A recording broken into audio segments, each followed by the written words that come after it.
grandes coisas tem feito o Senhor por nós. Ainda compartilhando as bênçãos, ontem a Jade concluiu mais uma formação como capelã. Que Deus possa continuar te abençoando, meus parabéns, e com certeza essa formação será uma ferramenta muito útil na proclamação do Evangelho. Amém. Meus queridos irmãos, eu quero neste momento te convidar a abrir sua Bíblia em Atos dos Apóstolos, capítulo 24. Atos dos Apóstolos, capítulo 24. Vou ficar de pé para juntos fazermos a leitura dessa porção da palavra do nosso Deus. E eu vou ler os versos ímpares. Quero convidar os irmãos para que leiamos os versos pares. Vocês não abriram a Bíblia em vão, deixem ela aberta, porque durante a mensagem usaremos. Mas agora, para que leiamos em unidade de versão, eu vou pedir que os irmãos acompanhem na projeção que está aí à disposição. Então, lerei os versos ímpares e os irmãos os pares. 5 dias depois, o sumo sacerdote Ananias desceu a Cesareia com alguns dos líderes dos judeus e um advogado chamado Tertulo, os quais apresentaram ao governador suas acusações contra Paulo. Quando Paulo foi chamado, Tertulo apresentou as causas contra Paulo em Efésios. Temos estudado um longo período de paz durante o teu governo, e o teu providente cuidado resultou em reformas nesta nação. Em tudo e em toda parte, excelentíssimo Félix, reconhecemos estes benefícios com profunda gratidão. Só um parênteses, era só bajulação. Só bajulação desse advogado. Continuemos. No entanto, a fim de não tomar mais do teu tempo, peço a ti o favor de ouvir-nos por alguns instantes. Verificamos que este homem é um perturbador que promove tumultos entre os judeus pelo mundo todo. Ele é o principal cabeça da seita dos nazarenos. E tentou até mesmo profanar o templo. Por isso nós o prendemos. Mas o comandante Lísias interveio e com muita força o arrebatou de nossas mãos e ordenou que os seus acusadores se apresentassem. Se tu mesmo te interrogares, poderás verificar a verdade a respeito de todas essas acusações que estamos fazendo contra ele. Os judeus confirmaram a acusação, garantindo que as afirmações eram verdadeiras. Quando o governador fez sinal para que Paulo falasse, ele declarou: sei que há muitos anos tem sido juiz nesta nação, por isso de bom grado faço a minha defesa. Facilmente poderás verificar que há menos de 12 dias subi a Jerusalém para adorar a Deus. Os meus acusadores não me encontraram discutindo com ninguém no templo, nem incitando uma multidão nas sinagogas ou em qualquer outro lugar da cidade. Nem tampouco podem provar-te as acusações que agora estão levantando contra mim.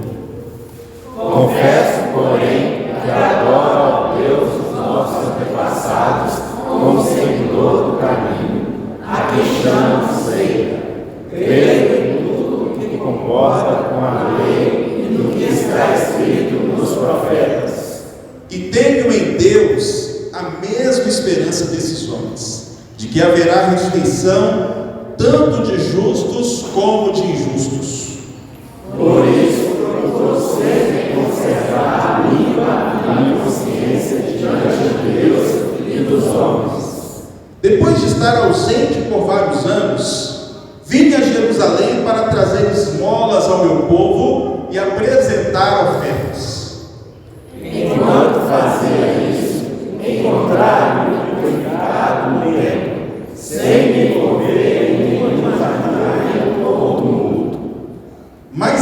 alguns judeus da província da Ásia que deveriam estar aqui diante de ti e apresentar as acusações, se é que tem algo contra mim.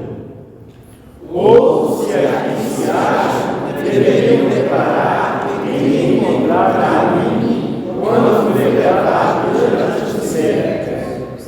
A não ser que tenha sido este, quando me apresentei a eles, bradei, por causa da ressurreição dos mortos, estou sendo julgado hoje diante de vocês.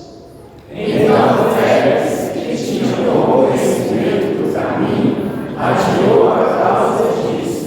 Quando chegar o comandante Lísias, examinarei o caso de vocês. E ordenou ao centurião que mantivesse Paulo sob custódia, mas que lhe desse certa liberdade e permitisse que os seus amigos o servissem. Alguns dias depois, Félix veio com Drusila, a sua mulher, que era judia, mandou chamar Paulo e o ouviu falar sobre a fé em Cristo Jesus. Quando Paulo se pôs a discorrer acerca da justiça, do domínio próprio e do juízo vindouro, Félix teve medo e disse: basta, por enquanto, pode sair. Quando achar conveniente, mandarei chamá-lo de novo. Félix, ao mesmo tempo, esperava que Paulo lhe oferecesse algum dinheiro, de modo que mandava buscar frequentemente e conversava com ele. Passados 2 anos, Félix foi sucedido por Pórcio Festo. Todavia, porque desejava manter a simpatia dos judeus, Félix deixou Paulo na prisão. Vamos orar mais uma vez. Senhor nosso Deus, acabamos de ler a Tua preciosa palavra que é viva e eficaz. A Tua palavra que tem poder para mudar a nossa história.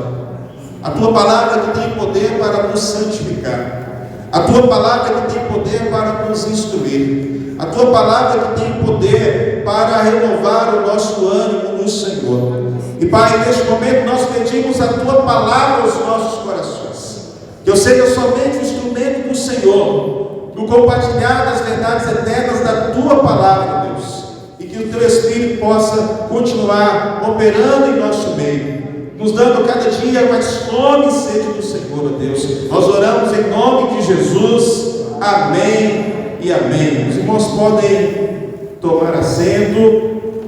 E eu quero, à luz deste texto que nós tomamos como base, refletir sobre este tema: vivendo a fé diante das acusações. Certamente você que está aqui nesta manhã já foi criticado por alguém da sua casa. Você que já serve no contexto da igreja também já recebeu acusações e críticas. E é interessante nós percebermos, queridos irmãos, com base na leitura que fizemos no início deste culto, que isso não pode ser uma surpresa para nós. O próprio Jesus vai preparar os seus discípulos antes da sua ascensão sobre os desafios da proclamação do Evangelho. Quando lemos as cartas de Pedro, nós encontramos Pedro falando: olha, se vocês estão sofrendo oposições por fazer o bem, vocês estão no caminho certo, porque nós somos chamados para seguirmos os passos de Jesus que sofreu. A nossa identificação, meus queridos irmãos, não é apenas na vitória, não é apenas na alegria, não é apenas nas bênçãos, mas a nossa identificação com Cristo se dá também na renúncia, se dá também na provação, se dá também nos dias onde a nossa fé é provada. E à luz então deste texto que nós tomamos como base, eu quero fazer essa seguinte pergunta: como o cristão deve enfrentar as críticas e acusações que lhe são feitas? Como você deve reagir quando alguém te der uma espetadinha, quando alguém pisar no seu carro, quando alguém duvidar da sua fé? Qual deve ser a sua postura nesses dias, nesse momento? Esse texto nos responde essa questão, porque nós estamos aqui diante de uma audiência. Não sei quantos aqui já frequentaram um ambiente de fórum com audiência. Imagine que Antônio Félix, que é o governador dessa tetrarquia, que é da região de Samaria, que ficava situada em Cesareia, ele entra após a chegada dos representantes da religião judaica que vieram de Jerusalém. Eles esperaram 5 dias para que eles chegassem até Cesareia. Félix espera a chegada deles, porque era 96 quilômetros de Jerusalém até chegar a Cesareia. E após a chegada então do sumo sacerdote, junto com outros líderes daqueles dias, então a audiência estava preparada para acontecer. E então os judeus contratam Tertulo como advogado de acusação, e ele então apresenta algumas acusações que estão aí nos versos 5 e verso 6 do texto. E a acusação é a seguinte: verificamos que este homem é um perturbador que promove tumultos entre os judeus pelo mundo todo. A palavra grega que é usada aqui, meus queridos irmãos, indica que Paulo era uma peste que estava infectando as pessoas, que estava provocando a morte entre aquelas pessoas, e ele então deveria ser morto. O argumento dele vai nessa direção, e o verso segue dizendo: ele é o principal cabeça da seita dos nazarenos, e tentou até mesmo profanar o templo. Então o prendemos e quisemos julgá-lo segundo a nossa lei. E se tivessem feito, Paulo teria sido morto naquele dia, no 7º dia que ele estava no templo de Jerusalém. Então aqui nós encontramos 3 acusações que são feitas contra o apóstolo Paulo. Ele é acusado de promover problema ao Estado romano, como uma peste que precisava ser eliminada. Ele é acusado de ser líder de uma seita dos nazarenos, e ele é acusado de ter profanado o templo, violando então o direito e as leis dos sacerdotes. São essas as 3 acusações. E após então a acusação de Tertulo, o apóstolo Paulo começa a sua defesa.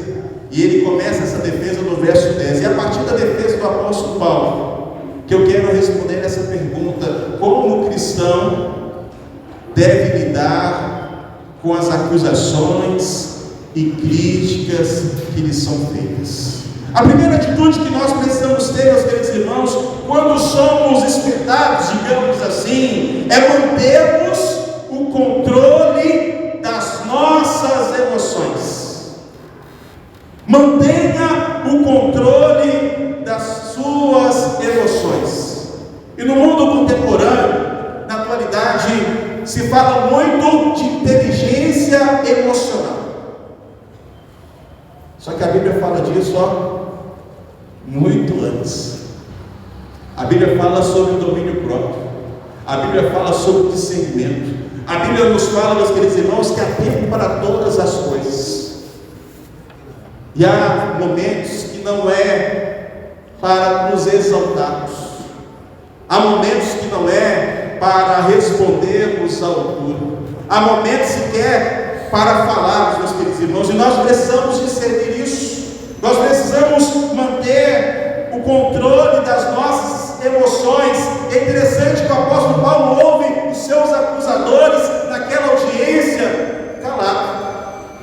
Lucas não narra ali uma interrupção. Lucas não narra um destempero do apóstolo Paulo neste contexto. Quando lhe é dada a oportunidade, O apóstolo Paulo, então, no verso 10, vai dizer: sinto-me à vontade para fazer a minha defesa.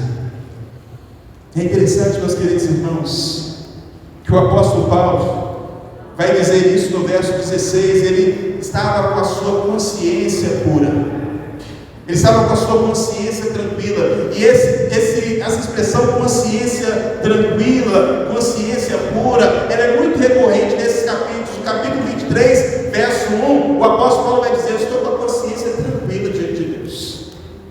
E se a nossa consciência estiver tranquila diante de Deus, queridos irmãos, se você estiver em paz com Deus, você não precisa ficar destemperado com as acusações, críticas, ou pedradas, ou flechadas que forem lançadas contra você. O segredo está na sua relação com Deus, na sua consciência com Deus. Provérbios capítulo 4, verso 23, vai nos dizer sobre tudo que deve guardar. Guarde o seu coração, porque dele procede as saídas da vida. E há um livro do N. Cordeiro, e ele vai falar sobre cercas sagradas. Fazemos cercas sagradas ao redor do nosso coração. E o nosso coração precisa estar protegido, meus queridos irmãos, com as promessas de Deus, sobre aquilo que Deus diz ao nosso respeito.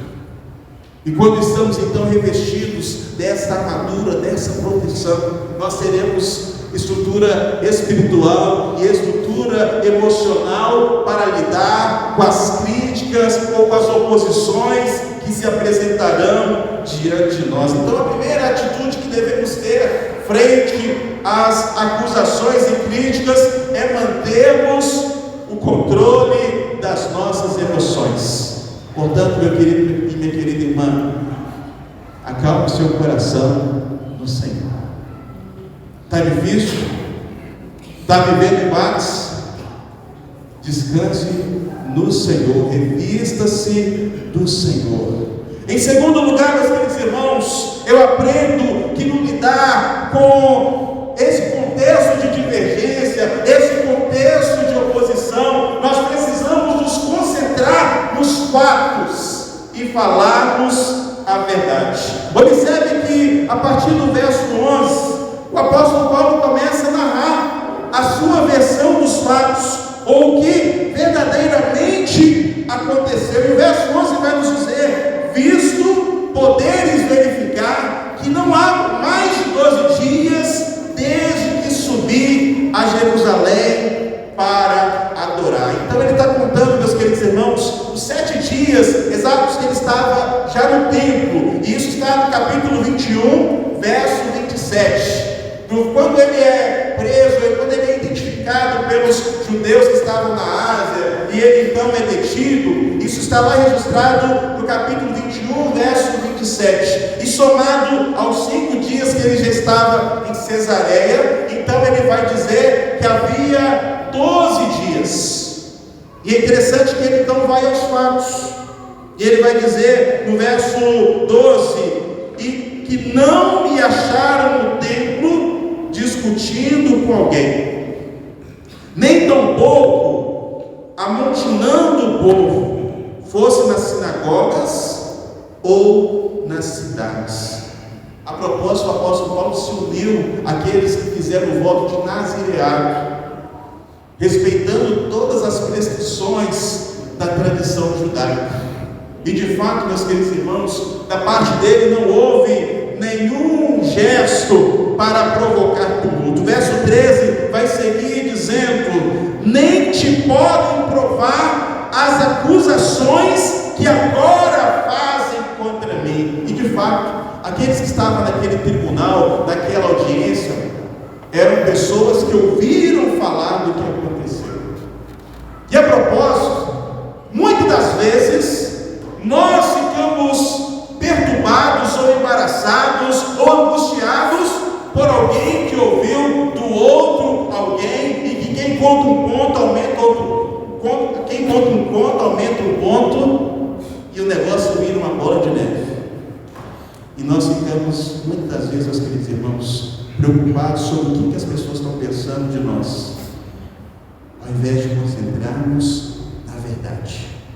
Paulo aqui ele se concentra na verdade dos fatos. Ele vai dizer aqui nessa audiência: ninguém tem como provar nada contra mim, porque eu me comportei de forma correta. 2 Coríntios capítulo 13, versos 6 a 8. Observe essa preciosa noção. Quando Paulo, dizendo àqueles irmãos, ele vai fazer a seguinte afirmação: e espero que saiba que nós não fomos reprovados.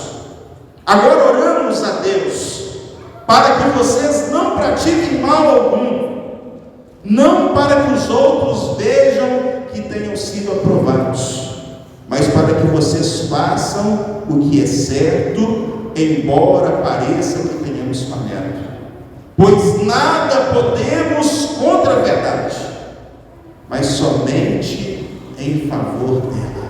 A verdade, meus queridos irmãos, os fatos reais, são capazes de destruir toda e qualquer falsidade, toda e qualquer articulação. E nós precisamos nos concentrar nisso. Cuidado com saber de algo de segunda mão e replicar isso. Vá à fonte, vá à pessoa. Se alguém te disse algo sobre alguém, não seja o publicador disso. Procure essa pessoa diretamente. E se precisa de algum ajuste, converse com ela nesse sentido, visando a restauração, para que essa pessoa ande aprovada diante de Deus. Então, o apóstolo Paulo vê aquelas acusações, as distorções dos fatos, e ele então, nessa audiência, ele dá a sua versão, mas se coloca à disposição para que se houvesse alguma testemunha real, para que ela se apresentasse para resolver esta questão. Mas em terceiro lugar, meus queridos irmãos, eu aprendo ainda na defesa do apóstolo Paulo que nós devemos lidar com esse contexto de críticas, de acusações, mantendo-nos firmes na palavra de Deus. Observe os versos 14 e verso 15, porque o apóstolo Paulo, ele se continua firme na palavra do Senhor. Versos 14 e 15 vai dizer: porém, confesso-te que segundo o caminho a quem chama seita, assim eu sirvo ao Deus de nossos pais, acreditando em todas as coisas que estejam de acordo com a lei e dos escritos dos profetas, tendo esperança em Deus, como também esses a têm, de que haverá ressurreição tanto de justos como de injustos. É interessante nós aqui percebermos, meus queridos irmãos, que o apóstolo Paulo não muda a sua fé. Uma das acusações que estava ali sendo feita é que ele tinha criado mais um ramo no meio do judaísmo, ou estava liderando mais um ramo no meio do judaísmo. E ele está dizendo: olha, tudo que os fariseus creem no Antigo Testamento, eu creio. A Bíblia que eles têm é a mesma que eu tenho e creio nela. E é interessante que o apóstolo Paulo não se desvia da verdade da palavra de Deus, ele se mantém firme nessa palavra. E é interessante que a declaração de fé de Paulo continua mesmo. Nós, meus queridos irmãos, nos momentos de pressão da vida, não podemos negociar a nossa fé, não podemos fazer concessões, mas precisamos continuar firmes, assim como o apóstolo Paulo continuou, crendo em Cristo Jesus, crendo na ressurreição. Mas ainda quero te chamar a recordar de Atos capítulo 23, verso 11, porque o apóstolo Paulo se mantém firme na promessa que Deus havia lhe feito. E esse texto nós meditamos nele no domingo passado, quando o Senhor se coloca ao lado do apóstolo Paulo e diz a ele: coragem, assim como você testemunhou ao meu respeito em Jerusalém, deverá testemunhar também em Roma.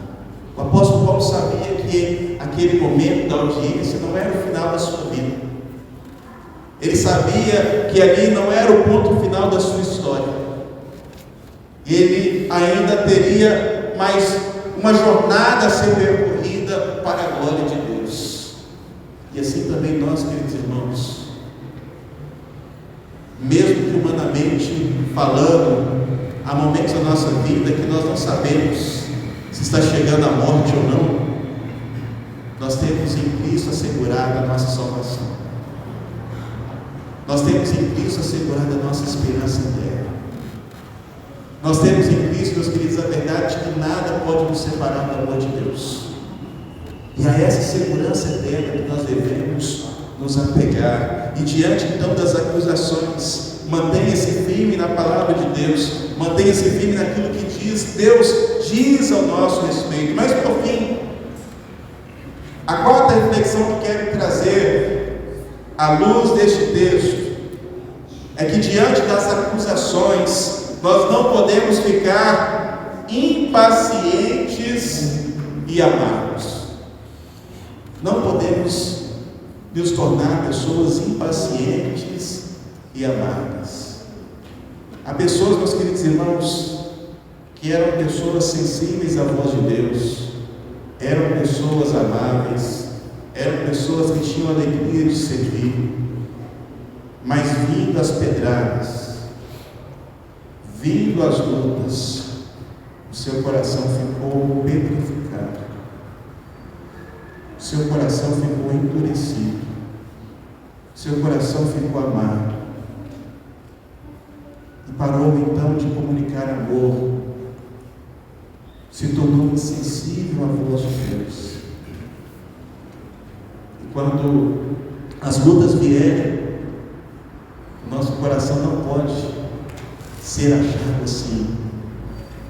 Alguém já disse, alguns escritores já disseram, eu li um deles essa semana, mas não recordo agora para citá-lo aqui.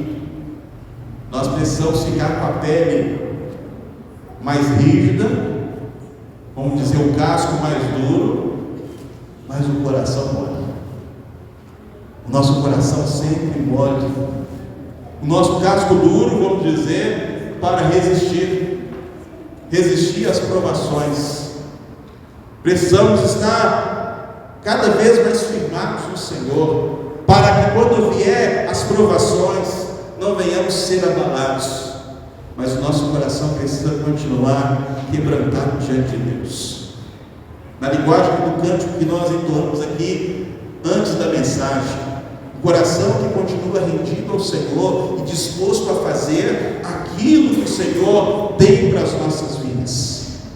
E é interessante, meus queridos irmãos, aquilo que o apóstolo Paulo vai dizer em 2 Coríntios, capítulo 4, nos versos 7 ao 10 e o verso 16 e 18. E por que tenho citado 2 Coríntios? Porque é uma carta que vai falar do Pai de todas as consolações, que é o próprio Deus. E a palavra do Senhor vai nos dizer, no verso 7 do capítulo 4, temos, porém, este tesouro em vaso de barro, para que a excelência do poder seja de Deus e não de nós. Em tudo somos atribulados, mas não angustiados, perplexos, mas não desanimados, perseguidos, mas não desamparados, abatidos, mas não destruídos, trazendo sempre por toda parte a mortificação do Senhor Jesus no corpo, para que a vida de Jesus se manifeste também no nosso corpo. Agora o verso 16 do capítulo 4, que vai nos dizer, por isso não desfalecemos, mas ainda que o nosso homem exterior se corrompa, o interior, contudo, se renova a cada dia. Quero ler mais uma vez este verso 16. Por isso não desfalecemos, ainda que o nosso homem exterior se corrompa, o interior, contudo, se renova dia a dia. Ainda que o nosso exterior fique com cicatrizes, ainda que o nosso exterior fique com rugas, ainda que o nosso exterior fique com marcas do tempo, o nosso coração, a nossa fé, o nosso amor, a nossa esperança é renovada dia a dia. Verso 17: porque a nossa leve e momentânea tribulação produz para nós um peso eterno de glória muito excelente, não atentando nós nas coisas que se veem, mas nas que não se veem, porque as que se veem são temporais, e as que não se veem são eternas. Diante das lutas, meu querido irmão, foque naquilo que perdura a eternidade. Não deixe seu coração ficar amargo. E uma das indicações de que Paulo se manteve paciente na presença do Senhor é porque o capítulo 24 vai encerrar dizendo que ele estava ali detido por 2 anos. E nesses 2 anos que ele permaneceu ali, ele continuou pregando a palavra. Ele não passou 2 anos infrutíferos. Ele não passou 2 anos, meus queridos irmãos, detido, sem ser instrumento das mãos do Senhor. É interessante, nós percebemos que Antônio Félix, ele suspende aquela audiência, e ele espera então Cláudio Lísias chegar, sobre o verso 22. E nesse tempo então, ele regularmente, ou os intervalos das suas atividades, junto com a Drusila, sua mulher, eles ouviam sobre a proclamação das boas novas do Evangelho do Senhor Jesus, feitas por Paulo. E Paulo, nesse contexto, pregou sobre a justiça. Paulo pregou nesse contexto sobre o domínio próprio. E Paulo pregou sobre o juízo vindouro. Em outras palavras, o apóstolo Paulo pregou sobre todo o conselho de Deus. Portanto, meus queridos irmãos, não fique amargo diante das aflições. Eu quero te convidar a ficar de pé neste momento. Nós estamos caminhando para o final. Nosso Ministério de Música pode também chegar aqui. Eu quero encerrar essa reflexão te lembrando que haverá lágrimas, haverá sabores, haverá agruras quando você se dispor a servir ao Senhor, quando você se comprometer em levar a preciosa semente do Evangelho. Haverá negativas, porque a sequência do capítulo 24, apesar de Félix ouvir toda a mensagem, apesar de Festo ouvir no capítulo 25 e 26, junto com Herodes Agripa, eles rejeitaram a palavra. E portanto haverão portas fechadas.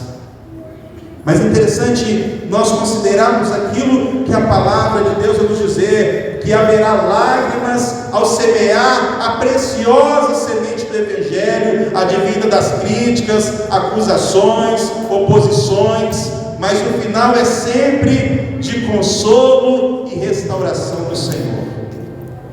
E Paulo, então, meus queridos irmãos, neste texto, se identificou com Cristo no sofrimento e também na esperança da glória. E esse é o convite que faço a você nessa manhã, a se identificar com Cristo em todos os aspectos. Feche seus olhos, fale com Deus neste momento. Como andam as suas emoções? Você anda destemperado? Você tem remoído em seu coração alguma situação, alguma palavra? E este é o momento para chegarmos ao trono da graça de Deus, para deixarmos ser tratados pelo Senhor. Somente Ele pode sondar os nossos corações, somente Ele pode nos restaurar, somente Ele pode nos sustentar nas audiências da nossa vida, um dos momentos em que fomos sabatinados ou provados. Como andam as suas emoções? E se elas precisarem de restauração, saiba que nessa manhã você pode orar sobre isso. Você pode falar com Deus, sinalizando que não está fácil, mas você pode neste momento encontrar socorro, auxílio da parte do Senhor. Eu quero te encorajar nessa manhã a lembrar daquilo que a palavra de Deus tem a nos dizer. Ele está conosco todos os dias até a consumação dos séculos. A palavra de Deus vai nos dizer: não se turbe o vosso coração, crede em Deus, crede também em mim. A palavra de Deus nos fala de que a provação é leve e momentânea. E por isso eu quero te convidar nessa manhã a se render diante do Senhor, a se colocar diante do Senhor, sabendo que dele vem a nossa restauração e a nossa cura, no nome de Jesus. Senhor, nosso Deus, nosso Pai, muito obrigado pela tua palavra que é viva e eficaz. Muito obrigado porque por meio da tua palavra somos admoestados, somos consolados, somos fortalecidos, Deus. E neste momento eu vim pedir que o Senhor possa sondar cada coração. Se há algum irmão ou irmã que ao longo da caminhada se tornou amargo, se tornou impaciente, se tornou insensível à tua voz, o Senhor possa nessa manhã quebrantar esses corações, o Senhor possa restaurar e fazer de cada um de nós vaso novo, vaso de honra e que glorifique o Senhor. Pai querido, cuide das emoções do teu povo, sustente os teus filhos e filhos, ó Deus, em cada situação, e que teu Espírito possa trazer à memória as promessas do Senhor. Pai querido, nessa manhã nós queremos encerrar essa celebração comunitária, suplicando que o amor de Deus, o nosso Pai, a graça do Senhor Jesus e as doces consolações do Espírito Santo seja sobre o teu povo, desde agora e para todo sempre. Amém. E Deus te abençoe, meu irmão, minha irmã.